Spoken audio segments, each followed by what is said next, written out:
Hello, this is Paul Wilson of PRwilsonmedia.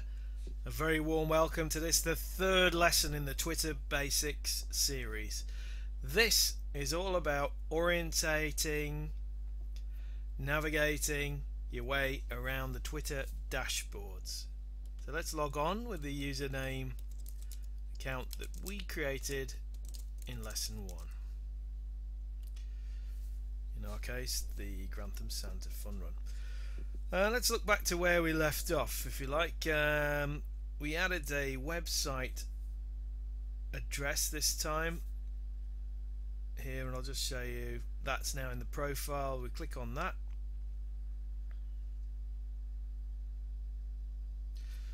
and there we have an ability to download it and read it, distribute it.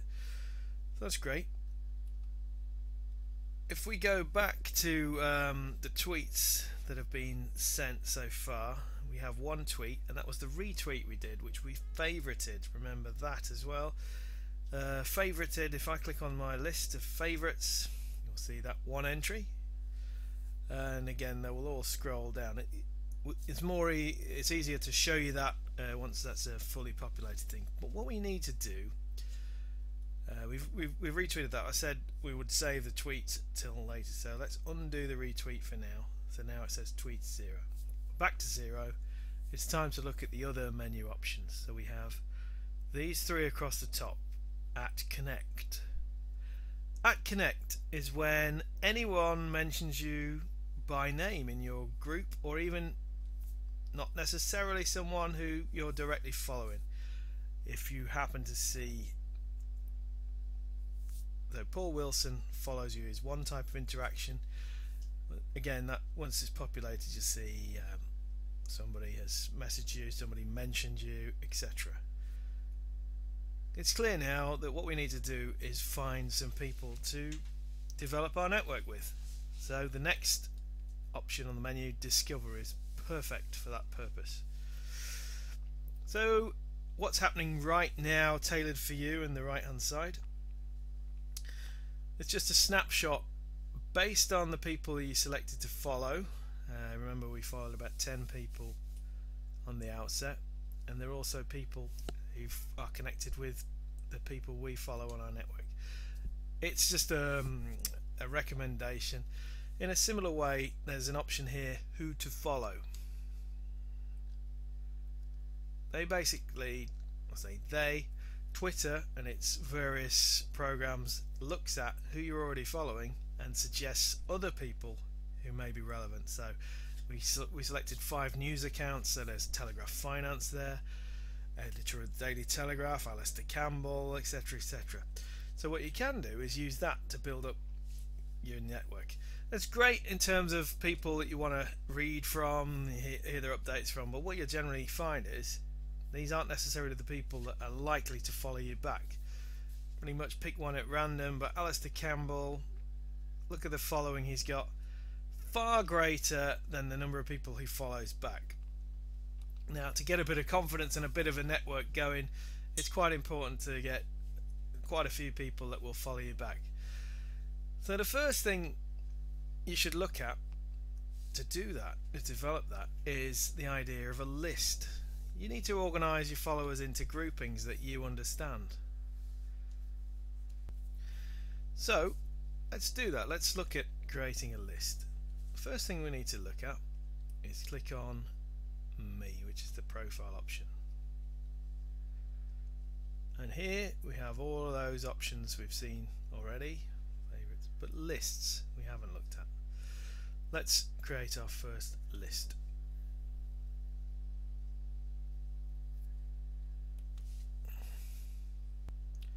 So I've clicked on lists, and now here it says list, subscribe to, member of. Okay, member of is where somebody adds you to one of their lists. Subscribe to is a list that you follow, and you can look at just the people in that particular list. It's a filter view of what's happening on your network, and we're not following any lists yet. Let's create a list. Give it a name, up to 25 characters I believe. So let's call it local You can choose to give it a 100-character description. Now the next bit is important. Privacy default is public, so anyone can follow the list. That means that when you add someone to a list, they'll see that they've been added to a list. You may not want that. If, for example, a list contains people in a competitive field to you, or some other format that you don't want people to feel uncomfortable of being added to a list that they have no control of, they obviously can remove themselves from a public list if they choose. But anyway, in this case we're going to do it as a private list for now, because we're just setting up. A list is created, but we have no members. So how do we find members? Well, let's go back to our option of followers, our list of followers, the people the people we are following, and see if any of those could be added to the list. As you know, I followed some of my local accounts, so if I add myself, I click on the drop down arrow here, and then I can click on add or remove from lists, and the list I can add him to is local contacts. I just simply close that window, and if we go back now and look at lists, again click on me,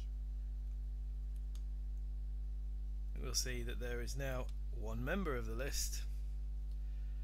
And not only that, when you go into it, you see all of the most recent tweets from that particular person. So here's where you start to get the idea that it's a filter system. If you have several members from the Grantham community, you can see what's happening in Grantham at the moment. If there's an event on, you may see a few people talking about the same event, etc. So it's just a different way. You may have friends around the world, you may have media contacts, you may have all sorts of different things, and you just want to see those at that particular time, even just to see who's online at the moment. So I can see here that the last time PRwilsonmedia was online was 15 hours ago. Subscribers is where somebody clicks the button to say, yes, I want to follow this list. Because this is a private list, there won't be any subscribers. So I think what I need to show you now, you may say, all very well, a list of one person who I are already in contact with, how's that going to help me get more local contacts? But of course, other accounts maintain public lists as well. And if you happen to know an account that does, and here you can go into the search box, and Rotary Grantham has created a list, a public list of about 190 people in the Grantham area, which is a great way to start, particularly as we're advertising an event happening in 10 days time in Grantham. So we go down here on the left hand side to lists, click on that. You can see there are several lists. Now, the number of lists you can create, 20. The number of members of each list, 500. So there's potential for all of those people to be added. There's no limit on how many other people's lists you can follow. So if I go down to the list that's of interest, which will be Grantham area tweeps. A tweep apparently is somebody who twitters. There you go. And I click on that, it says 191 members. So as I explained in the previous step, this is all the people that are online that are in that group at the moment. So there's a big range here, Grantham Journal, and lots of other local people. So again, you can see who's current. Subscribers here, you can see there are 9. Let's make ourselves the 10th. I just click the subscribe button, and now I follow that list. What does that mean? When I go back to my home page, and when I click on lists under me and lists, now this appears in my known list, and I click on that, and I can simply click on list members, and this is how Oh look, there you go, there's a Santa fun run. Why not follow that person? Follow that person. Follow that person. Follow that. So I could just follow everybody in the list and they would obviously then show up in my news feed. And alternatively, I can add them to my own private list. So I can say local contacts. Either way, it's a great way to build up and organize yourself right from the outset. Twitter that you control, the view that you want to see. So even if for some reason you are following hundreds of people in a very short space of time, you can still break it down to a very simple level of what's of interest to you. So that's lists. And the final area I want to cover in this lesson is direct messages. So the principle here is that somebody has to follow you back before you can send them a direct or a private message. So if we look at the connections here on the right, in the menu option on the right, we can select direct messages. Haven't sent one yet, and I just click on new message. But who's following me? So the way you can find that out is just look at your followers. So you look at your followers, there's just one person. So when I click on that person, in the menu option it says send a direct message. Okay, however, if I look at other people that I'm following that haven't followed me back yet, I click on the same menu option, notice what's not there, send direct message. So there's the proof. You can only send it to the person. So let's go back to send a message to myself. I was in my other alter ego account and test that out. Another way is just click on this icon. So I know it's PRwilsonmedia. It comes up and we'll say, hello Paul, it's Grantham Santa here. Similarly to the main Twitter interface, there's only 140 character limits, so I can send that message. Now, a word of caution about direct messages. Largely speaking, they're not recommended to be used in any great extent. Reason why is that a lot of people out there who, when you grow a bigger network and following you, they will choose to put links on a direct message, and it'll have a message such as lol, laugh out loud, what is this person saying about you, you'll never guess, click on this, click on this. This is a way for people to spread a viral message within Twitter, so that when someone clicks on the link, it uses their account then to propagate the same direct message to several more accounts, etc., etc. I will just show you a couple of examples of that, just so you know the kind of thing to look out for. So I'll log on now as PRwilsonmedia and show you that. Okay, so here we are in the PR Wilson account, and we click on direct messages. Lo and behold, at the top, Grantham Santa, hello Paul, it's Grantham Santa here. So I can then click on that message. I have the option to delete it if I don't want to see it. Sorry Santa, delete the message. So you can have a clean out of your messages. If you look through there, you can see straight away disabled football, disabled tours. Somebody unfortunately has hacked that account. You are famous, facebook.com/blah blah blah. You click on that, it's an app, installs itself, uses your account. What are you doing in this? What are you doing in this? Hey, this person is spreading horrible rumours about you.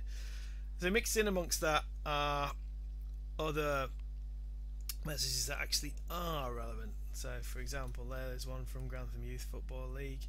Do you know anyone around there? Ideas to tap in. So somebody's got a genuine request. What I would suggest is there are ways to identify.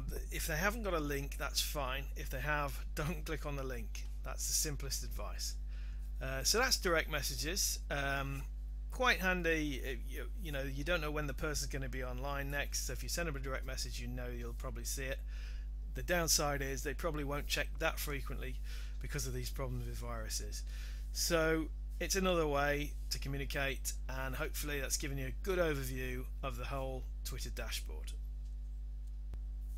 So hold on to your hats, get ready, because in the next lesson we're going to go and do our first tweets to the world. So join me then, lesson 4. Thanks a lot.